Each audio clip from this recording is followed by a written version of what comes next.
ایک بار پھر درود بھیجے گا محمد و آل محمد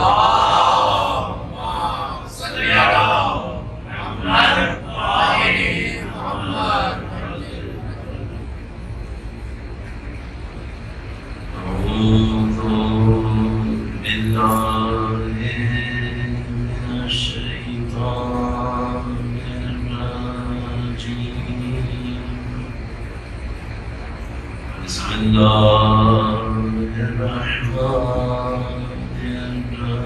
الرحيم الحمد لله رب العالمين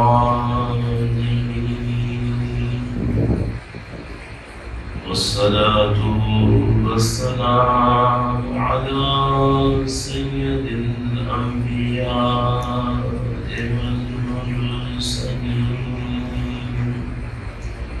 حبیب الہ العالمین ابی القاسم محمد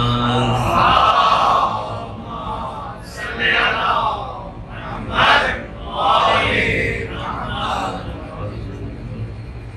وعلى آلہ الطیبین الطاہرین سيما بقية الله في الأراضين قال الله تعالى في كتابه الكريم بسم الله الرحمن الرحيم أم حسبت أن أصحاب الكهف والرقيم كانوا من آياتنا عجبا درود بھیجو محمد وآل محمد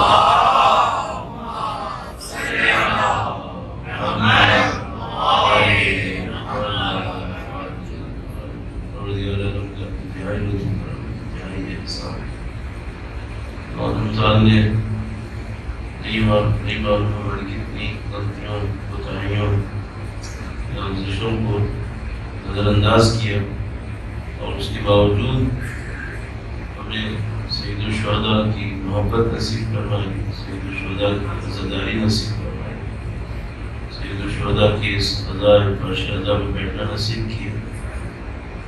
اللہ کی دی اس عظیم الشان نعمت پہ شکر بجا لانے کے لیے اس کے نتیجے میں انشاءاللہ 49 میں اضافہ فرمائے گا اور قیامت تک ہماری تمام نسلوں کو انشاءاللہ اللہ تعالیٰ جگہ اتجاہ سرم قرار فرمائے گا۔ ایک بار پھر درود بھیجیں محمد و آل محمد صلی علی محمد و آل محمد۔ اللہ تعالیٰ نے تمام کاموں پہ حکمت کا وعدہ بھی کیا ہے، اس کی صفتوں کا تقاضا بھی ہے۔ تو وہ خدا ہے، واجب الوجود ہے، اس کے اندر کوئی نقص نہیں، کوئی عیب نہیں۔ جو واجب الوجود ہوتا ہے یعنی وہ کسی کے اوپر منحصر نہیں ہے، مستقل ہے، اس کے اندر کوئی نقص نہیں ہونا چاہیے، کوئی عیب نہیں ہونا چاہیے، ورنہ تو وہ کہیں نہ کہیں کسی اور کے اوپر منحصر ہوگا۔ اس میں کوئی عیب نہیں ہے، کوئی نقص نہیں ہے، تو حکمت کاموں کے پیچھے کوئی مقصد ہونا، سبب ہونا، یہ خوبی ہے۔ یہ خوبی خدا میں ہونی چاہیے یا نہیں ہونی چاہیے؟ ہر ان ہونی چاہیے، واجب الوجود ہے۔ کس پائے پہ ہونی چاہیے؟ انتہا میں۔ اس کا مطلب یہ کہ اسے کسی کام میں ایسا ممکن نہیں ہے کہ حکمت نہ ہو، سبب نہ ہو۔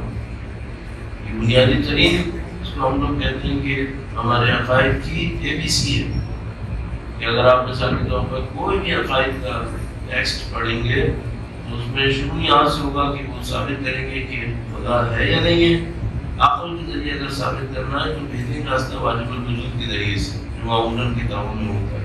اور فلسفی بہت خالص فلسفی ہوتے ہیں، انہوں نے اور دلائل کیے ہوتے ہیں، لیکن وہ کم رائج ہوتے ہیں، جو ہمارے اور آپ کے ہاتھ میں کتابیں ہوتی ہیں عقائد کے اوپر، وہ معمولاً واجب الوجود کے ذریعے سے ثابت کرتے ہیں۔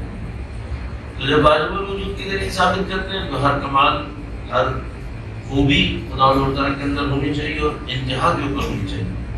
تو حکمت اس کے اندر انتہا بھی ہونی چاہیے۔ کوئی ایک انسان بھی بے حکمت خلق کرے گا؟ نہیں۔ آپ تصور کریں کہ ایک جملہ اگر آپ نے مان لیا، اب آپ تصور کریں اس کا مطلب کیا ہے؟ اس کا مطلب یہ ہے کہ اس وقت روئے زمین کے اوپر تقریباً لگ بھگ 8 ارب انسان ہیں۔ ان 8 ارب انسانوں میں کچھ انسان ایسے ہیں کہ شاید دنیا کی 1 ارب توجہات ان کے اوپر ہیں، اور کچھ اسی وقت شاید ایسے پیدا ہوئے ہوں گے جن کے ماں باپ کی توجہ بھی ان پہ نہیں ہوگی۔ ان کو بھی خدا نے بے حکمت خلق نہیں کیا۔ کچھ ماؤں کی شکل میں ہوں گے جو اس وقت مرنے کے آخری لمحوں میں ہوں گے، ان کو بھی خدا نے بے حکمت خلق نہیں کیا۔ کچھ ناقص خلق ہوں گے، ان کو بھی خدا نے بے حکمت خلق نہیں کیا۔ ایک جملہ آپ نے قبول کر لیا عقائد کے اندر، اس کا مطلب یہ ہے۔ اگر یہ مطلب ہے، اب دیکھیے میں نے دنیاوی اعتبار سے جو بہت اہم تھے ان سے شروع کیا کہ جن کے اوپر توجہ مثلا 1 ارب سے زیادہ انسانوں کی ہے، ان تک لے کر آئے جن کے وجود میں اتنا نقص ہے ظاہری طور پر کہ بہت سارے ماں باپ نے قبول نہیں کرنا چاہ رہے۔ چلے ٹھیک ہے، ابارشن کرو، ختم ہو گیا، اعوذ باللہ۔ اور کتنے ایسے ہوں گے اس دنیا کے اندر جن کی وجود کو کوئی اہمیت نہیں دی جاتی، کوئی اہمیت نہیں دی۔ ہم پاکستان کے اندر بعض اوقات ایسے حالات دیکھتے ہیں جس میں افسوس ہونے لگتا ہے۔ ابھی بھی جیسے ہم لوگ کو خبریں مل رہی ہیں بلوچستان میں، سندھ میں، پنجاب میں بھی اب تک جگہوں کے اوپر سیلاب کی خبریں آ رہی ہیں، اور پتہ نہیں آج کتنی دفعہ میسج آئے مختلف جگہوں سے کہ 36 گھنٹے ہو گئے، اتنی سخت بارش ہو رہی ہے اور گھروں سے نکلے ہوئے بے گھر ہوئے۔ کتنے لوگ ان پہ توجہ دے رہے ہوں؟ انہیں میں بیچاری مثلا فرض کریں ایسی کوئی ماں بھی ہوگی جس نے 8 دن ڈلیوری کرنی ہو رہا ہے، کوئی دنیا کا نظام چلے جا رہا۔ اتنا عجیب ایک جملہ ہے کہ کوئی بھی بے حکمت نہیں ہے۔ چلیے یہ سب ہو گیا، ہم بے حکمت ہوں گے؟ اب ان کے مقابلے میں سوچیے جن کی پیدائش اتنے خطرناک حالات میں ہونے والی ہے، ان کو سوچیے جن کے اندر نقص ہو رہا ہے اتنا ہے کہ ان کے ماں باپ انہیں قبول کرنے کو تیار نہیں ہو رہے۔ ان کے مقابلے سے خدا نے ہمیں کتنی طاقتوں کے ساتھ خلق کیا، کتنی صلاحیتوں کے ساتھ خلق کیا۔ وہ جو بے صلاحیت خلق ہو رہے تھے، وہ جو ایسی حالت میں تھے جن کو دنیا میں کوئی قبول کرنے کو تیار نہیں تھا، وہ بے حکمت نہیں تھے، تو ہمیں جو اتنی طاقتوں کے ساتھ خلق کیا، اتنی صلاحیتوں کے ساتھ خلق کیا ہے، اس میں حکمت نہیں ہوگی؟ اچھا وہ جو بغیر کسی صلاحیت کی ظاہری طور پر خلق ہوئے، وہ خدا کے سامنے نہیں کہہ سکتے خدا ہم ذمہ دار نہیں ہیں، اور ہم سے خدا کیا حساب لینے والا ہے؟ تو آپ جیسے ہی چند جملوں کے اوپر غور کرتے ہیں عقائد کے، آپ دیکھتے ہیں معاملہ کہیں سے کہیں پہنچ گیا ہے۔ اب آپ تصور کیجئے ہمارا آپ یہاں بیٹھے ہوئے، میں ایک معاملے کی طرف آپ کی توجہ دلانا چاہوں گا، درود بھیجے گا محمد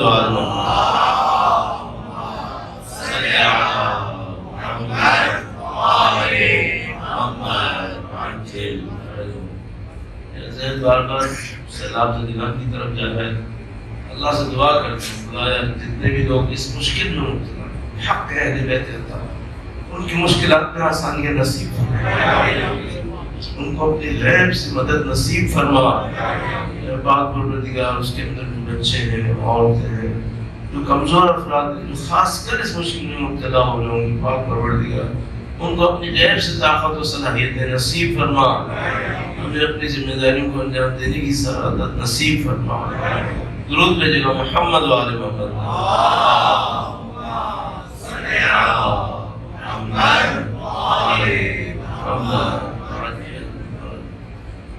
جن میں صلاحیت نہیں ہے ان کو خدا نے بے حکمت خلق نہیں کیا، ظاہری صلاحیت نہیں. ہمیں تو خدا نے صلاحیتیں دی ہیں، طاقتیں دی ہیں، توانائیاں دی ہیں. 8 ارب انسان ہیں ہمیں زمین کے اوپر اس وقت، اور یہ جو اسٹیٹسٹکس میں کاؤنٹ کرتے ہیں تو وہ 4-5 سوال پوچھتے ہیں کہ بھائی آپ کے پاس رات کو سونے کے لیے اپنا بستر ہے، سامان رکھنے کے لیے اپنی الماری ہے، نل کا کھودنے پانی آتا ہے؟ اگر ایسا ہوتا ہے تو آپ اتنے ارب سے بہتر ہیں. اللہ، اس وقت کی بات کر رہا ہوں، قدیم زمانے کی بات نہیں کر رہا ہوں. اس وقت اور جو بھی یہاں پہ موجود ہے وہ آلموسٹ 100% سب کچھ ہے. اتنے ارب سے آپ بہتر ہیں. میں نمبر چونکہ مجھے یاد نہیں تو میں نہیں کوئی نمبر دینا چاہتا آپ کی خدمت میں کہ کئی ارب سے. اور اگر کوئی ایک سیونگ بتا دیں کہ اگر آپ کے ہاتھ میں اتنی سیونگ ہے تو پھر تو آپ 6 ارب سے بہتر ہیں، کیونکہ لگ بھگ اتنے ارب ہیں جن کے پاس کچھ نہیں آ رہا سیونگ کے اندر، زندگی گزار رہے ہیں. تو اتنا کچھ خدا نے دیا، ہم سے سوال کیا کرنے والا؟ جو ہم سے خدا متعال ذمہ داری کے طور پر چاہتا ہے وہ کیا چاہتا ہے؟ میں اس کو لسٹ کرنے کی کوشش کرتا ہوں. شاید اس پوری لسٹ نہ کر پاؤں، صرف 1-2 مسائل عرض کروں گا اور اس کے بعد موضوع بیان کرنے کی کوشش کروں گا. درود بھیجے گا محمد و آل محمد.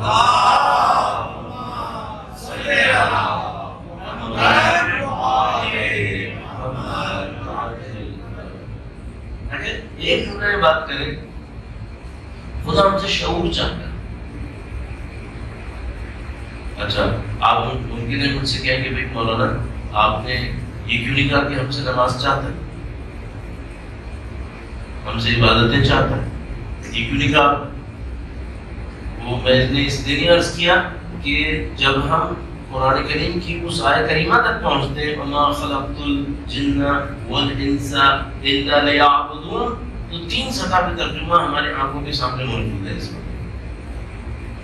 اور ہم نے میں نے جن و انس کو اس لیے خلق کیا، بس اس لیے خلق کیا کہ میری عبادت کریں، اور میں نے جن و انس کو بس اس لیے خلق کیا کہ میری بندگی کریں.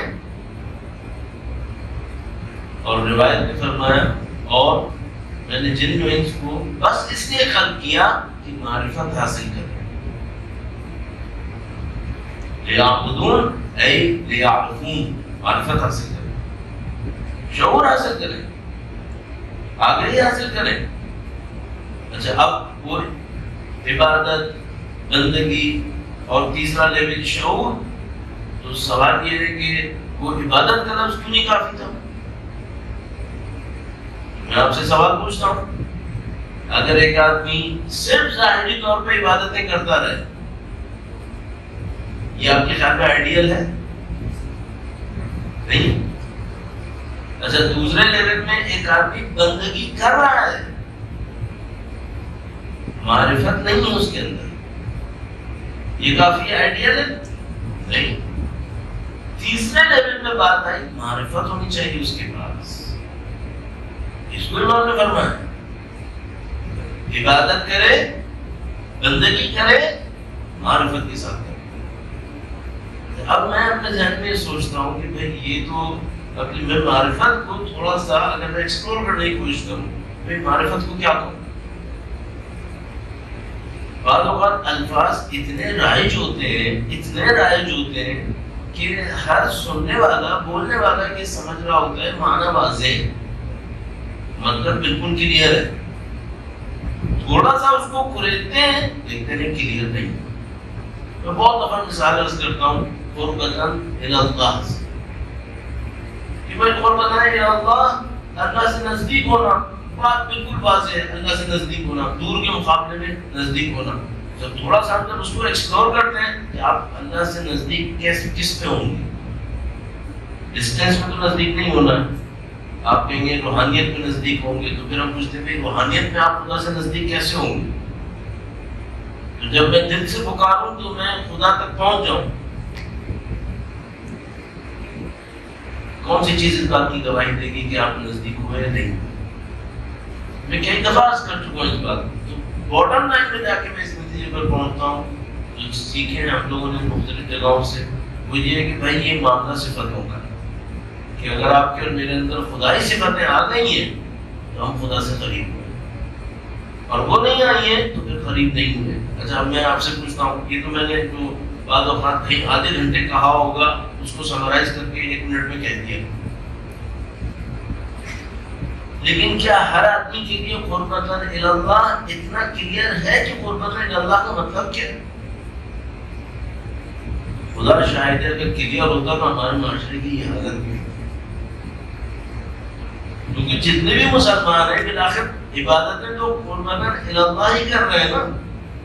تو اگر واقعی یہ قربت کلیئر ہوتی کہ قربت کا مطلب یہ ہے کہ خدا ستائے دے گا، تم نے بھی سچ بولنا ہے، تو یہ جو قربتاً اللہ کے نام پہ نمازیں پڑھ رہے ہیں، روزے رکھ رہے ہیں، اعمال حج اور عمرہ انجام دے رہے ہیں، سچے کیوں نہیں ہو جاتے؟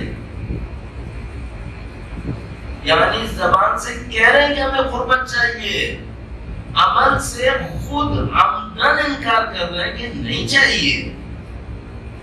قربت کلیئر ہوتی تو یہ ہوتا، اس کا مطلب ہے قربت کلیئر نہیں ہے، ہم سمجھ رہے ہیں کہ کلیئر ہے۔ اسی طرح میں آپ کی خدمت میں عرض کروں گا، ابھی میں کہوں معرفت، میں سوچتا ہوں میری کلیئر ہے، جو سننے والے وہ بھی کہیں گے ہاں بھی واقعی واضح ہے، تو لیکن تھوڑا سا ہم کھولنے کی کوشش کرتے ہیں بھائی معرفت کا مطلب کیا ہے، تو دیکھتے ہیں واقعی ہمارے لیے کلیئر ہے، اور پھر مجھے تھوڑا سا اس کے اوپر کچھ پوائنٹس عرض کرنے کہ اس معرفت کو ہم کس طریقے سے سمجھیں اور اللہ کرے کہ حاصل بھی ہو انشاءاللہ تعالی۔ درود بھیجیے گا محمد و آل محمد۔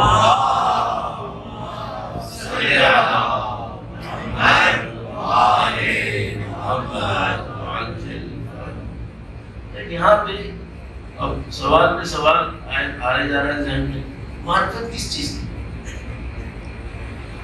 کس کی معرفت؟ ما خلقت الجن والانس الا لیعبدون، امام نے فرمایا اے لیعرفون، تاکہ معرفت حاصل کریں، کس چیز کی معرفت؟ ظاہر ہے اس کائنات میں جو سب سے بڑی حقیقت ہے اور ایک معنی میں اس کے سوا کوئی حقیقت ہے ہی نہیں، وہ پروردگار عالم ہے۔ البتہ یہ جو میں نے ابھی آپ کی خدمت میں دوسرا جملہ عرض کیا کہ اس کے سوا کوئی حقیقت ہے ہی نہیں، یہ جملہ کہہ تو دیا میں نے، آپ نے سن بھی لیا، خدا کا شکر آپ نے کوئی اعتراض نہیں کیا، لیکن بہرحال کچھ لوگوں نے یہ بات کی کہ ان کو پھانسیاں چڑھی ہیں، ان کو بہت مصیبت پڑی ہے، یہ مطلب یہ ہوا کیا؟ تو معرفت حاصل کریں، ظاہر ہے کہ آپ فوراً کہہ رہے ہیں ہمیں معرفت یعنی خدا کی معرفت حاصل کریں، خدا کی معرفت کیسے حاصل کریں؟ اب اس کو سادہ ترین لفظوں میں بیان کرتے ہیں، تھوڑا سا آگے بڑھانے کی کوشش کرتے ہیں، میں آپ کو بہت زیادہ سوالوں کے اندر نہ رکھوں، ورنہ آپ ممکن ہے کہ بھائی آدھا ٹائم گزر گیا، سوال ہی ہو رہے ہیں، تو ہم تھوڑا سا اس کو آگے بڑھاتے ہیں۔ درود بھیجے گا محمد و آل محمد۔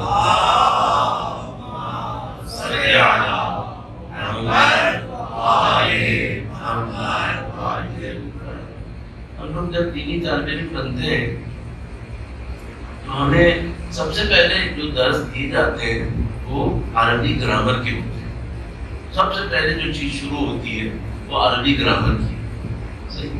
اچھا بعض مدرسوں نے اس بات کو احساس کر لیا کہ بھئی یہ جو عربی گرامر سے شروع کرنا ہے یہ کوئی عقل مندی کا کام نہیں ہے۔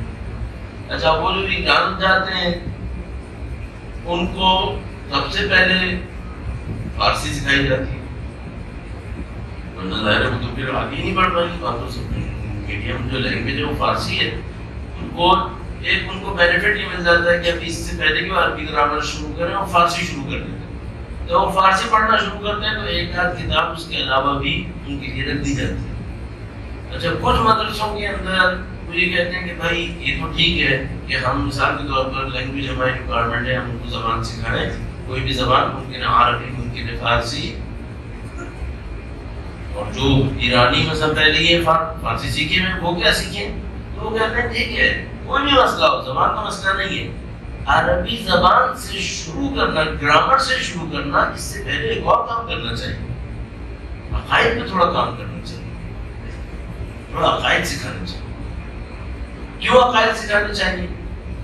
یہ تو پتہ چلے کہ جو بندہ آیا ہے یہ عبادتیں کرے گا، اپنے نفس کے اوپر محنت کرے گا نہیں کرے گا، فنڈامنٹل تو صحیح ہو اس کے، پھر آگے بڑھے گی بات. تو وہاں پر بہت سارے مدرسوں کے اندر یہ بات طے ہوئی کہ بھائی پہلے تو یہ ہوتا تھا کہ ہم پہلے عربی گرامر سیکھتے تھے، پھر بعد میں کوئی اور بات ہوگی، لیکن اب انہوں نے کیا کیا، انہوں نے کہا نہیں پہلے کچھ نہ کچھ عقائد میں سے سکھانا چاہیے.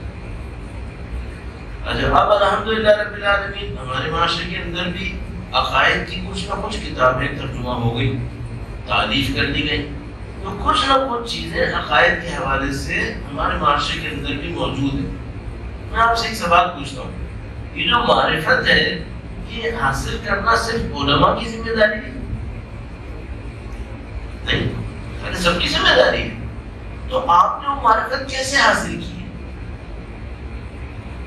چلو میں طالب علم ہوں، آپ لوگ ہمیں مولوی کہتے، چلو مولوی کو اب طالب علم مدرسے گئے، مدرسے نے جبر کیا، مثلا نہیں کرتے تو مثال کے طور پر ایڈمیشن کینسل ہو جاتا، ہمیں عقائد کی کتابیں دے دی کہ بھائی آپ عقائد کی کتاب پڑھیں، ہمیں پڑھنا پڑ گیا، اس کے ٹیسٹ دینے پڑ گئے، وہ پاس کرنے پڑ گئے، تھوڑا بہت عقائد تو سیکھ لیا نا. اچھا اس کے بعد تھوڑا آگے بڑھے، اس میں کچھ روایتوں کے بھی دروس آئے، ان کو بھی تھوڑا بہت دیکھنا تھا، ان کو بھی بالآخر نمبر پاس کرنے کے لیے، حاصل کرنے کے لیے بھی پڑھنا پڑا. چلو کچھ تو ہوا. چلے آپ یہ کہیں کہ بھائی آپ مولانا تھے، آپ کو جبرن معرفت کے حوالے سے کچھ نہ کچھ کرنا پڑ گیا، مجھے بتائیے آپ نے کیا کیا؟ آپ کا معرفت حاصل کرنے کا پیٹرن ہے کیا؟ تو مثال کے طور پر اگر جتنے لوگ ابھی یہاں بیٹھے ہیں، اگر میں انہی سے پوچھ لوں کہ آپ نے اپنی زندگی میں عقائد کی کتنی کتابیں پڑھی ہیں، شاید میں ایسی گیس کر رہا ہوں، آپ کے بارے میں میرا گمان بہت اچھا ہے، تو میں گیس کر رہا ہوں کہ شاید 30-40% نے 50% نے عقائد کی کوئی ایک کتاب پڑھ لی ہو. تھوڑا ہائی اینڈ پہ جا کر کہہ رہا ہوں میں، مشکل ہے ویسے، لیکن بہرحال میں آپ کے بارے میں کچھ نظر رکھتا ہوں، تو میں سوچتا ہوں 50% نے عقائد کے اوپر کوئی ایک کتاب پڑھ لی ہوگی. مثلا کون سی کتاب پڑھی ہوگی؟ پاکستان میں مشہور ترین جو عقائد کی کتاب ہمارے معاشرے کے اندر رائج ترین ہے، وہ آیت اللہ ناصر مکارم شیرازی کی کتاب ہے. وہ کبھی احکام دین کے نام سے ترجمہ ہوئی ہے، کبھی ہمارے عقائد کے نام سے ہوئی ہے، کبھی اس نام سے کبھی اس نام سے. وہ کتاب رائج ترین ہے. ہم سے بھی اگر کوئی پوچھتا ہے کہ بھائی میں عقائد کے اوپر کام کرنا چاہتا ہوں، پڑھنا چاہتا ہوں، تو ہم اس کو اس کتاب کو ریفر کرتے ہیں. چلے آپ نے وہ کتاب پڑھ لی، معرفت حاصل ہو گئی. یہ معرفت ہے کیا؟ مجھے اس کے اوپر تھوڑی سی بات کرنی ہے آپ کی خدمت. البتہ میں بعض اوقات دیکھتا ہوں کہ شاید میرے جیسا آدمی ناتوان ہے، کمزور ہے، اس کے اوپر بات نہیں کر پائے، لیکن پھر میں سوچتا ہوں کہ بالآخر کہیں سے اسٹارٹ ہو جائے، پھر اور بہتر لوگ آتے رہیں گے اور آ رہے ہیں، وہ اس کے اوپر اور مختلف جگہوں پر مختلف عناوین سے، ضروری نہیں کہ اسی عنوان سے بات کریں گے، کسی اور عنوان سے بات کر لیں گے، اور اس میں ایڈیشن جو آپ کے پاس پہلے سے ہے اس میں میں بھی ایک چیز ڈالتا ہوں اور لوگ ڈالتے رہیں گے، تو انشاءاللہ اور بہتری آتی رہے گی. درود بھیجیے گا محمد و آل محمد.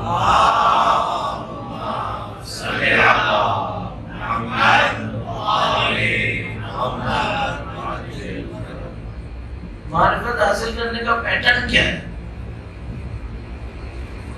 چلیے ایک بات ہو گئی کہ بھئی ایک دفعہ کلاسز ہوتی ہیں، اسکول ہوتا ہے، یونیورسٹی ہوتی ہے. جب قدیم زمانے سے یہی سب تھا؟ نہیں. معرفت کیسے حاصل کرتے تھے؟ جبکہ یہ ذمہ داری تھی، پہلے بھی تھی، آج بھی ہے. تو اب ہم کچھ روایتوں کی طرف جاتے ہیں. مشہور و معروف روایت معرفت کے معاملے میں، جس نے اپنے نفس کو پہچانا اس نے اپنے،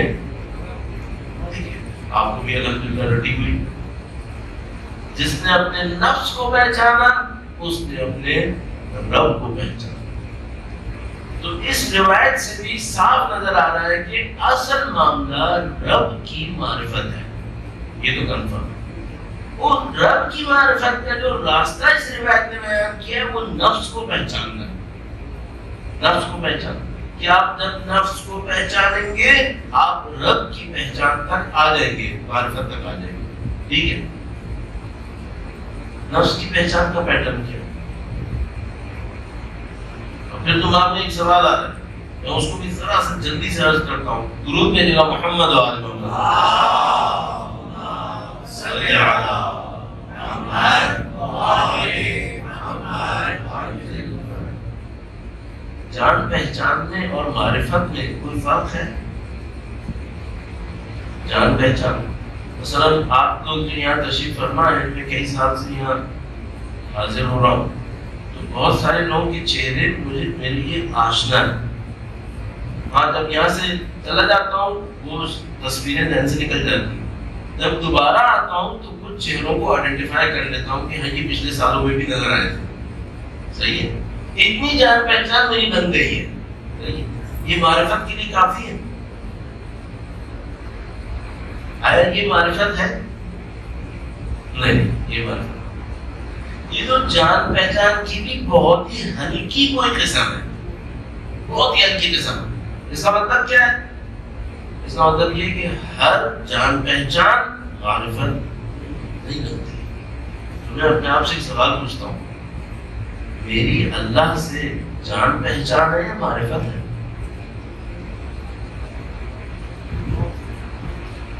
میری امام وقت سے جان پہچان ہے یا معرفت ہے؟ میری اہل بیت سے جان پہچان ہے, معرفت ہے؟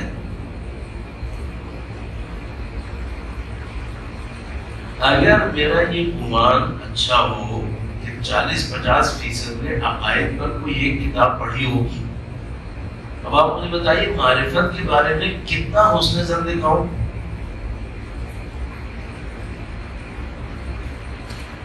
ہاں, اس کا مطلب کیا ہے؟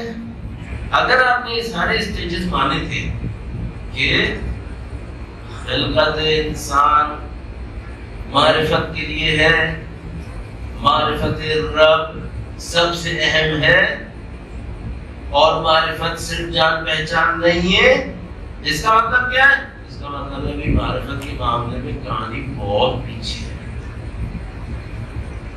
اچھا, اگر وہ نہ ہوتی, اگر معرفت کے معاملے میں ہماری کہانی پیچھے نہ ہوتی تو ہمارا معاشرہ یہی ہوتا. واقع ہے, اگر بھائی معرفت کسے کہیں گے؟ اب میں ایک سادہ سی بات عرض کرتا ہوں, درود بھیجے گا محمد و آل محمد. صلی علی محمد و آل محمد.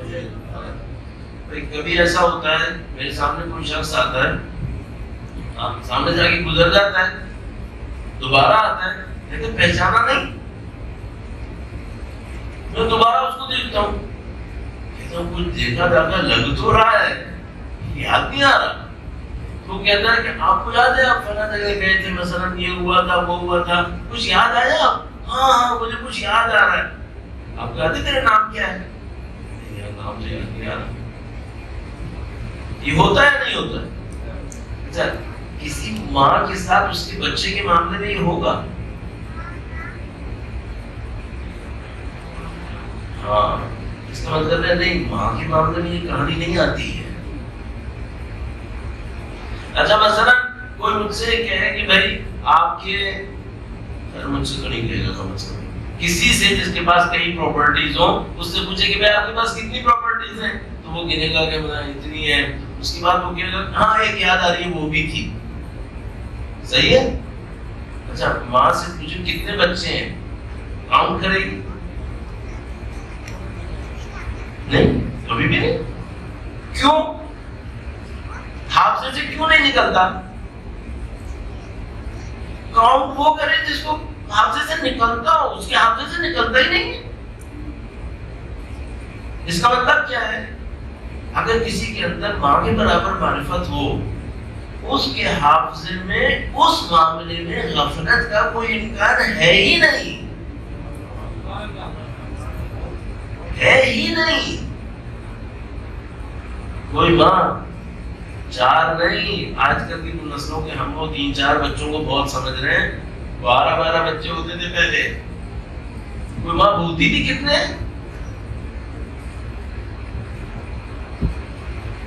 تو مثلا وہ کام کرے، ایک وہاں پہ تھا ایک یہاں پہ تھا، ایک اور تھا یا نہیں تھا.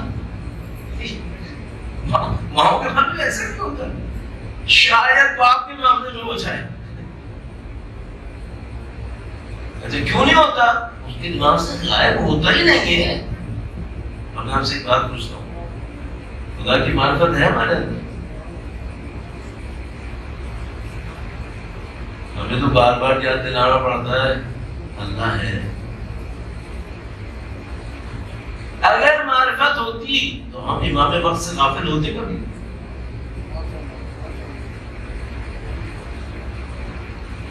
اور اگر ہم سب ہر وقت خدا کو یاد کر رہے ہوتے، امام کو یاد کر رہے ہوتے، وہ اللہ پھر تو غیبت ہی نہ ہوتی. غیبت ہوئی اس لیے کہ ہم غافل تھے. قبول ہے نہیں؟ اس کا مطلب عزیزان محترم کیا ہے؟ دیکھیے میرے لیے بہت آسان ہے، آپ کے لیے بھی آسان ہے، اچھا بھی لگے گا آپ کو. میں آپ کو بولوں حاجی جنتی سب کچھ، آپ مجھے بولے حاجی جنتی سب کچھ. لیکن بھائی سوال یہ ہے کہ وہ قبول ہے کہ حاجی جنتی سب کچھ صحیح ہے، یہ معرفت کے معاملے میں کمی کوتاہی ہے یا نہیں ہے؟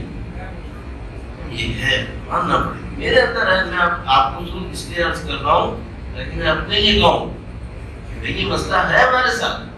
اگر ہم میں معرفت ہوتی، خدا کی یاد دماغ سے نہیں نکل سکتی تھی. ابھی میں نے ماں کی مثال دی ہے، نہیں نکل سکتی تھی. امام وقت کا تصور ہمارے دماغوں سے نہیں نکل سکتا تھا. اب دیکھیے کہاں نکل جاتا ہے. ایک دو مثالیں چھوٹی چھوٹی عرض کروں گا، اس پہ زیادہ وقت نہیں لگائیں گے. درود بھیجے گا محمد و آل محمد.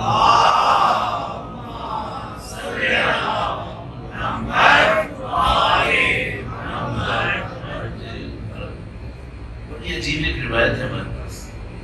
کسی نے امام سے پوچھا مولا بعض لوگوں کی بات بڑی آسانیاں، زندگی میں ہر چیز آسان ہے ان کی، بعض لوگوں کی بات بڑی سختی ہے، زندگی میں ہر چیز سخت ہے ان کی. اللہ نے ایسا کیوں رکھا ہے؟ بعض لوگوں کو امیر رکھا ہے، بعض لوگوں کو غریب رکھا ہے. شاید بیچارہ کو غربت کا مارا ہوگا، آیا ہوگا امام سے پوچھنے کے کہاں پھنس گیا، کیوں ایسا ہو؟ ممکن ہے کوئی باہر عالم علم کی خاطر. امام نے اتنا عجیب ایک جواب دیا، ورنہ خدا رحیم ہے، خدا رحیم ہے، کرم کرنے والا ہے. اور وہ سامنے والا سوچ رہا ہوگا جو غریب ہے اس کو اس نے کرم کیا کہ اس کو غربت میں رکھا. یہ سوچ رہا ہوگا میرے جیسا ہوگا نا وہ بھی. امام نے فرمایا خدا کریم ہے، خدا رحیم ہے، خدا ہر ایک کو اس حالت میں رکھتا ہے جس میں وہ خلقت کا امتحان آسانی سے دے. ایک آدمی ایسا ہوتا ہے جس کو اگر غربت میں رکھتا یہ پہلے دن فیل ہو جاتا. آج کل تشریح ہے، پہلے دن فیل ہو جاتا، نعوذ باللہ کفر بکتا. اگر یہ اس غربت میں چلا جاتا جس غربت کو کسی اور نے برداشت کیا تھا. ایک انسان ایسا تھا کہ اگر اس کو خدا طاقت میں رکھتا کہ دوسرے دن فرعون ہوتا. خدا نے ہر ایک کو وہاں رکھا جہاں وہ خلقت کا امتحان زیادہ آسانی سے دے سکے. اب ذرا تصور کرنا، اگر اب بھی امتحان میں کامیاب نہیں ہوا پھر کیا ہوگا؟ تو خدا اس سے کہے گا پہلے تو میں نے تجھے آسانی میں رکھا کہ اگر مشکل میں رکھتا تو تو ویسے ہی بھاگ جاتا، اب بھی تو کامیاب نہیں ہوا، یہ کیا ہوگا؟ اب اس میں سوائے یہ کہ تیرے نفس کے اندر بغاوت آتی. تو عزیزان محترم، ہم لوگ غافل نہیں ہو سکتے تھے اگر معرفت ہوتی، اور معرفت ہونے کے سارے راستے خدا نے ہمیں فراہم کر دیے تھے. اب بھی اگر نہیں ہے، اب تھوڑا سا آگے بڑھ کے دیکھنا ہے میں معرفت لانے کے لیے کیا کروں. ٹھیک ہو گئے. میں نے کیا کیا, میں تقریباً آدھا گھنٹہ لگا کر اپنی بات کی مہارت کے ساتھ مارکیٹنگ کی, ویلیو بنائی کہ بھائی یہ امپورٹنٹ معاملہ ہے, آپ اس کو اہمیت دیں. اگر آپ اہمیت نہیں دیں گے, میں اہمیت نہیں دوں گا تو کیا ہوگا؟ نعوذ باللہ تعالیٰ, اگر ہم بغیر معرفت کے مر گئے تو کیا ہوگا؟ ہماری ایک ایک عبادت بہت اچھی ہوئی, ایک عبادت کا ثواب دے گی. اور اگر معرفت کے ساتھ مرے, ایک ہلنا بھی عبادت بن جائے گا, ایسی عبادت جس کا ثواب کاؤنٹ نہیں ہو سکے. ہمیں یہ معرفت لانی پڑے گی اپنے اندر. اور وہ روایت مشہور و معروف ہے, یہ تو میں نے بھی آپ کو صرف ایسا نہ ہو کہ بالکل میں اپنے اندر شوق میں چلا جاؤں, اس غم سے, اس سے بچانے کے لیے آپ سے کہا بھائی عبادت کا ثواب مل جائے گا. لیکن روایت بہت خطرناک ہے, آپ نے بچپن سے سنی ہے, میں بھی بچپن سے سن رہا ہوں.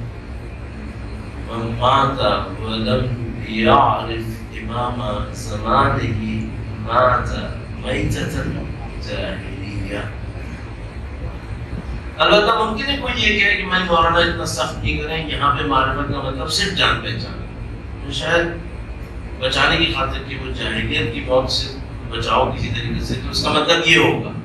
لیکن بہرحال لفظ وہی معرفت ہی استعمال ہوا ہے, عرفان معرفت. صحیح ہے. اب ہمیں تھوڑی سی محنت کرنی پڑے گی, یہ معرفت ہوتی کیسے. ٹھیک ہے, ایک ایک کر کے تھوڑے سے اسٹیجز عرض کرتا ہوں, ایک دو اسٹیجز عرض کرتا ہوں, اور پھر بعد میں کل اس کو انشاءاللہ مزید عرض کرنے کی کوشش کریں گے. درود بھیجے گا محمد و آل محمد. صلی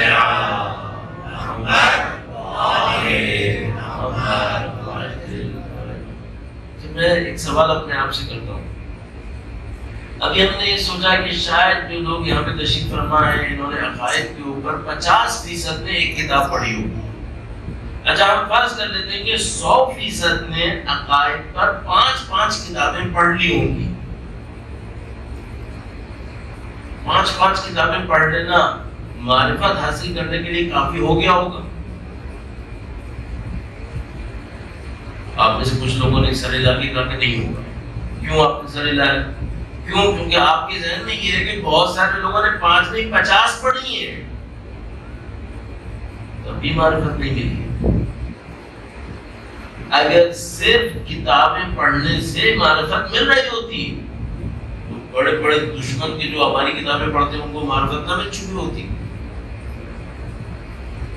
بڑے بڑے لٹو طوطے پڑھے جو کتابوں کو رٹے بیٹھے ہوتے ہیں ازبر, ان کو معرفت نہ مل رہی ہوتی اب تک.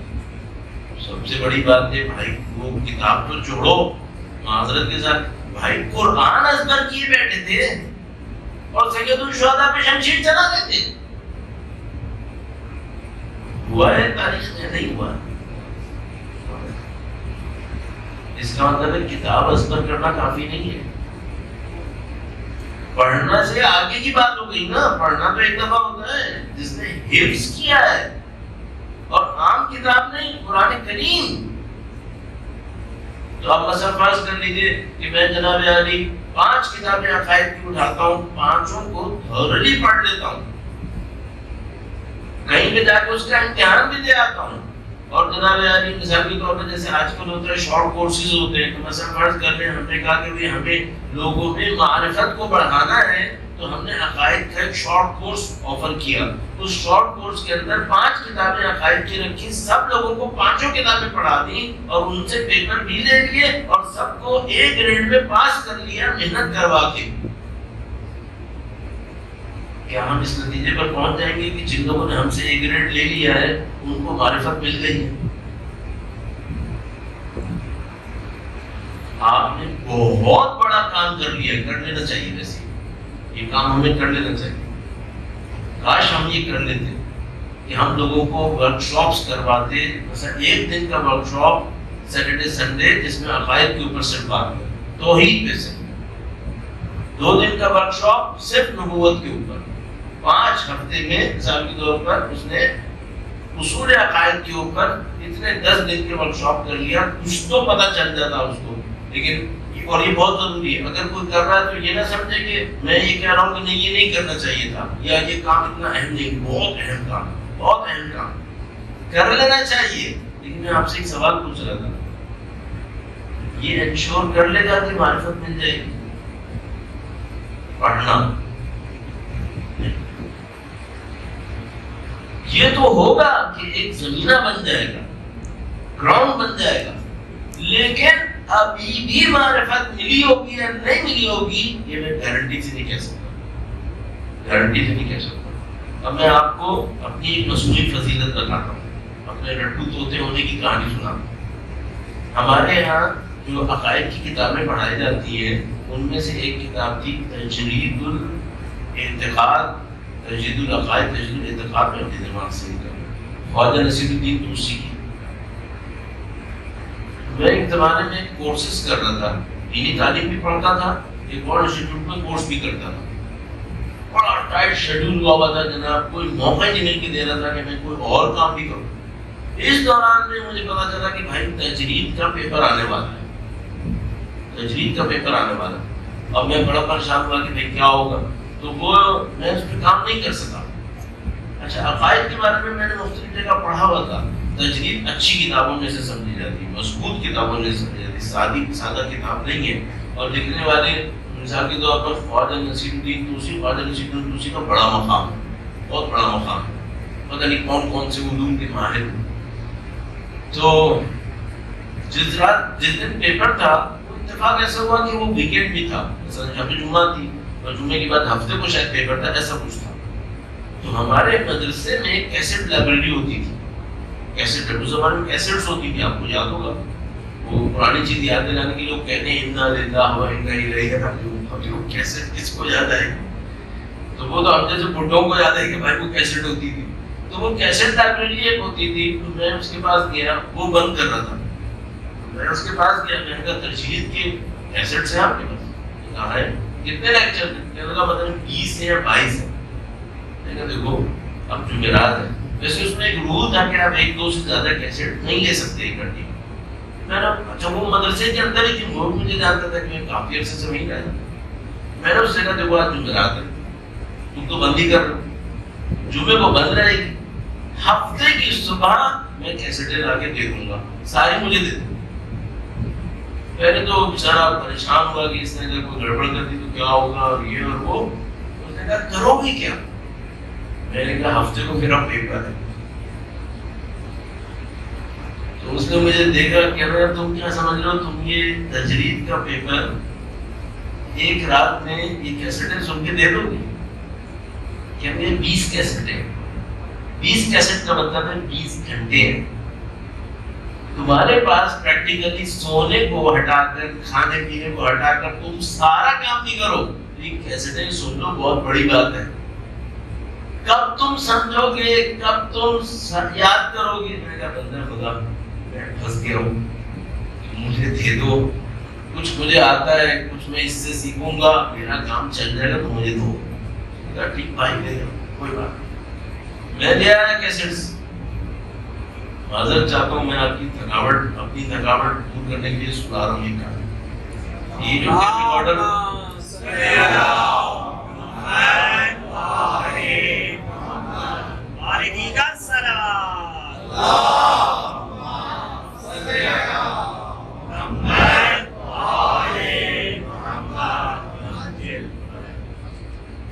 جو ٹیپ ریکارڈر ہوتے تھے وہ ڈیجیٹل تھوڑی ہوتے تھے. ابھی تو ڈیجیٹل ہے نا، آپ اس کی اسپیڈ بڑھا دیں. اب یوٹیوب پہ ویڈیو دیکھ رہے تھے نارمل 1.25 1.5 1.75 ڈبل جو آپ کرنا کرتے تھے، وہ تو سارے میکینیکل ہوتے تھے. تو ہم کیسٹ جب لگاتے تھے تو اس میں ہم نے دیکھا ہوا تھا کہ ایک پن ہے، اگر اس پن کو موٹا کر دو تو کیسٹ کی اسپیڈ بڑھ جاتی ہے. ہم نے دیکھا ہوا تھا اس پن کو اگر موٹا کر دو نا کیسٹ کی اسپیڈ بڑھ جاتی ہے. اچھا اب وہ پن سالڈ اسپن لگا ہوا ہوتا ہے، اس کو موٹا کیسے کریں گے؟ معذرت چاہتا ہوں، پرانی حرکتیں یاد کر رہا ہوں. بال پین کی جو ریفل ہوتی تھی، بال پین کی ریفل، اس میں کچھ حصہ خالی ہوتا تھا شروع کا، صحیح ہے. اس کو پن کے سائز پہ کاٹتے تھے اور اس کو پن کے اوپر چڑھا دیتے تھے تو پن موٹی ہو جاتی تھی. تو جتنا آپ اس کو زیادہ موٹا کرتے تھے کیسٹ کی اسپیڈ تیز ہو جاتی تھی. اب ہم نے بال پوائنٹ کے مختلف ریفلز نکال کے رکھے ہوئے تھے کہ اگر اس کو چڑھایا تو گھنٹے کی ہوگی 40 منٹ میں, اور اگر اس کو چڑھا دیا تو 1 گھنٹے کی ہوگی 30 منٹ میں. ریفلز علیحدہ نکال کے رکھے ہوئے تھے بھائی اس کے اوپر یہ چڑھانا ہے, اس کے اوپر یہ چڑھانا ہے. اور وہ بھی بڑا ٹرکی ہوتا تھا چونکہ اگر آپ نے چڑھانے میں اگر زیادہ ڈرامہ کیا اس کے ساتھ تو پننگ نہ ٹوٹ جائے گی, تو بڑا خیال کرنا پڑتا تھا. پھر ایک اور مسئلہ یہ ہوتا تھا کہ بھائی وہ جو بولنے والا ٹیچر ہے اگر وہ خود ہی تیز بولنے والا ہے اور اس کے اوپر آپ نے آدھے گھنٹے والا چڑھا دیا تو پھر تو ایسا بولے گا سمجھ میں نہیں آئے گا کہ بولا کیا ہے. بہت پریشانی ہوتی تھی, اینالوگ تھا سارا معاملہ. میں 20 کیسٹیں لے آیا. اب میں نے کہا اللہ کا نام لے کے میں شروع کرتا ہوں. تو میں تجرید کو پڑھنا شروع کیا. الحمدللہ فلسفہ پڑھتا تھا, تھوڑی چیزیں پڑھتا تھا, روایتیں بھی دیکھتا تھا. تو مجھے لگا کہ نہیں ایسا مسئلہ نہیں ہے, میں اس کو کہیں نہ کہیں کر لوں گا. پھر میں کیا کیا کہ کیسٹ لگاتا تھا اور جہاں مجھے سمجھ میں نہیں آتا تھا اس کو فاسٹ فارورڈ کر کے مثلا وہی پن لگا کے اس کو وہاں پہ, اچھا وہ بھی نہیں ہو سکتا تھا کہ آپ اس کو فاسٹ فارورڈ کریں گے. فاسٹ فارورڈ کرنے کے لیے اس کو کیسٹ کے اندر آپ کوئی چیز اٹکائیں اور اس کو تیز تیز گھمائیں تو پھر وہ گھومتی تھی. کیا کیا حربے کرنے پڑتے تھے تاکہ آپ پوائنٹ تک پہنچے اور آپ کا وقت جو ہے وہ بچ جائے. ابھی تو آپ مثلا کوئی کلپ دیکھ رہے ہیں, آپ نے ٹک کیا ماؤس کو یوں پہ لا کے آپ وہاں پہنچ گئے. وہاں پہلے ڈرامے نہیں ہوتے تھے بھائی, بہت مسئلہ تھا.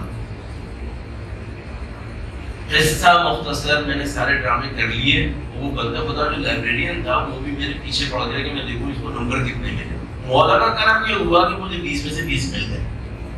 صحیح ہو گیا. اچھا اب میں نے آپ کو کیوں سنایا, ایک تو اپنی مصنوعی فضیلت سنائی کہ میں کتنا رٹو ہوتا تھا, ٹھیک ہے, لیکن میں آپ کو یہ بتانا چاہ رہا ہوں کہ اس سے معرفت مل گئی ہوگی. تجرید میں 20 سے 20 لے لیے, معرفت مل گئی نہیں.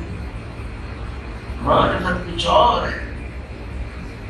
وہ معرفت کیا ہے؟ میرا دل ڈوب رہا ہے اندر سے. یہ بھی معرفت نہیں. یہ تو 20 نمبر لیے, 100 نمبر کا سر آپ کے حساب سے. اس سے معرفت نہیں آتی. معرفت کس سے آتی؟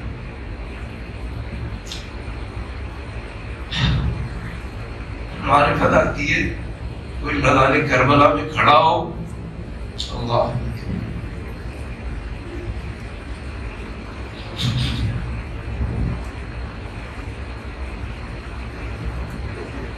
معرفت کی یا سید الشہداء مدد.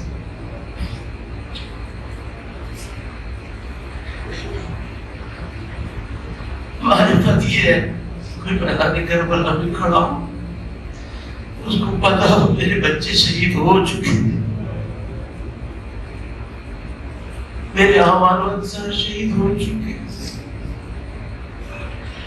میرے خاندان نے اسیر بننا ہے, میرے لاشیں نے پامال میں ہونا ہے. پھر کہے رزن بقضا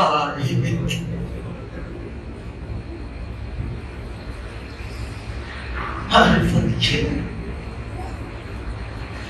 الہی, یہ معرفت کیسے آئے؟ یہ پڑھنے سے نہیں آ رہی ہے, یہ رٹنے سے نہیں آ رہی ہے. آج تو بہت خدا کا احسان ہے, اس نے ہمیں سید الشہداء کی محبت دی ہے.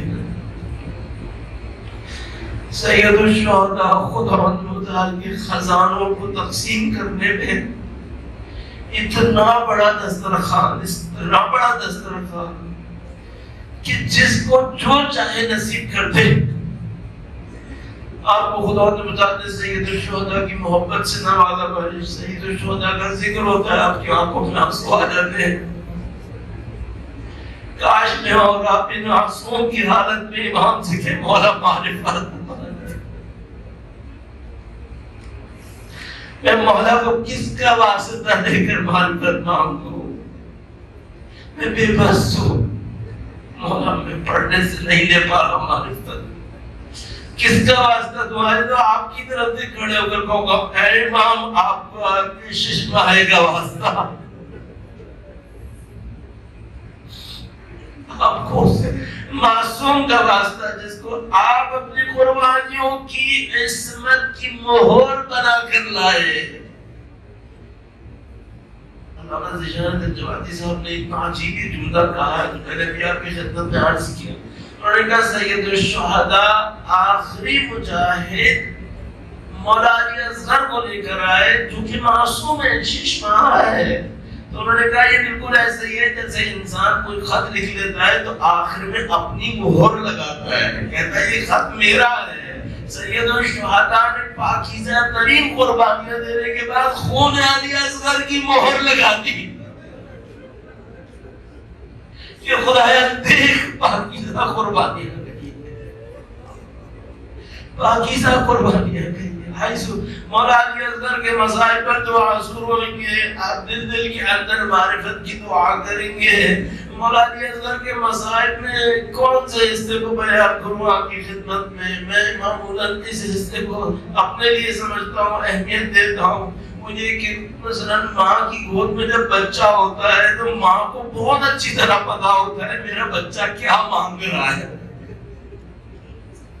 ہماری بہنیں ظاہر بچوں کو سنبھالتی ہے، بعض اوقات باپ کو سمجھ میں نہیں آتا، بچہ دے دیتا ہے ماں کو، تو دیکھ کے اس کو کیا چاہیے، ماں گود میں لیتی ہے بتا دیتی ہے اب یہ بھوکا ہے، اب یہ پیاسا ہے، اب اس کو تکلیف ہو رہی ہے۔ لیکن علی تو یتری امام حسین ہے، ان کی گود میں علی اصغر ہے، ان کو تو علی اصغر کی رگ رگ کا خود پتا ہے کہ علی اصغر کیا کہہ رہا ہے۔ انہوں نے گود میں جو لیا تو دیکھ لیا، جان لیا پیاسا ہے، دشمن کے سامنے لے کر آئے، کہا اگر مجھے پانی نہیں دیتے اس کو کیوں نہیں پانی دے رہے؟ آج تو اب جو تیر ستم چلا ہوگا اور مولا علی اصغر امام حسین کی گود میں تھے اور جو تیر لگا ہوگا، اب میں گارنٹی سے ایک جملہ کہتا ہوں یہ تیر علی اصغر کو نہیں لگا ہوگا، امام کی جگر کو لگا ہوگا۔ کیوں ایسا ہوا ہوگا؟ اس کی وجہ یہ ہے کہ جیسے تیر لگا ہوگا اور علی اصغر کے جسم کو تیر کا پہلا جھٹکا لگا ہوگا، امام حسین کو پتا چل گیا ہوگا ارے میرے علی اصغر کا گلا کان سے کان تک ذبح ہو گیا۔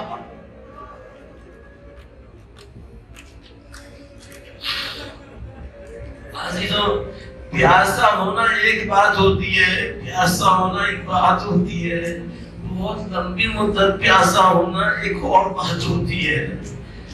50-60 کلو کا انسان ہو وہ پیاسا ہو بات کچھ اور ہوتی ہے، 6 مہینے کا بچہ پیاسا ہو، اب اس 6 مہینے کے بچے جو پیاسا ہے اس میں کتنے گرام خون ہوگا وہ خون بھی نکل جائے۔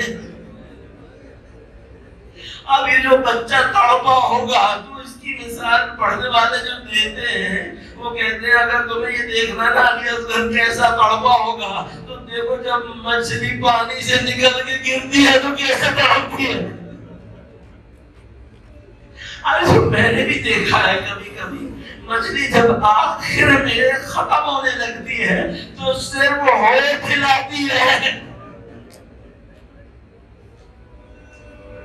سید الشہداء نے علی اصغر کی تمام مراحل برداشت کیے ہوں گے، بس ایک آخری جملہ عرض کروں، ایک مرحلہ آ گیا، اب خیمے میں لے کر جائے یا نہ لے کر جائے، اگر خیمے میں لے کے جانا ہے تو ایک ماں کی اجڑی ہوئی گود میں ذبح ہوا بچہ ڈالنا ہے۔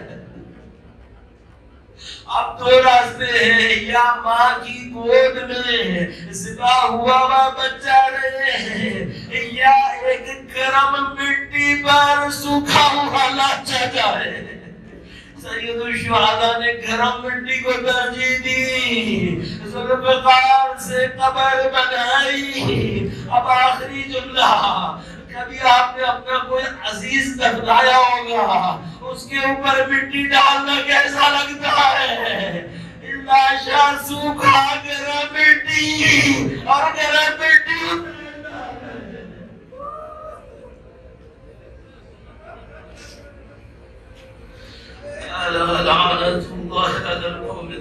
الظالمين وسيعلم الذين ظلموا أيام منقلب ينقلبون پروردگار تجھے واسطہ نبی اور آدھے نبی کا اس دلیل کو اپنی بارگاہ میں قبول فرما.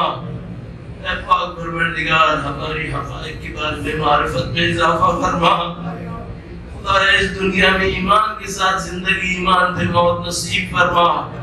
امام کی نصرت کی شہادت، اسراء میں شہادت نصیب فرما. ربنا تقبل منا انك انت السميع العليم وتب علينا انك انت التواب الرحيم بجاه نبيك وعزرته الظاهرين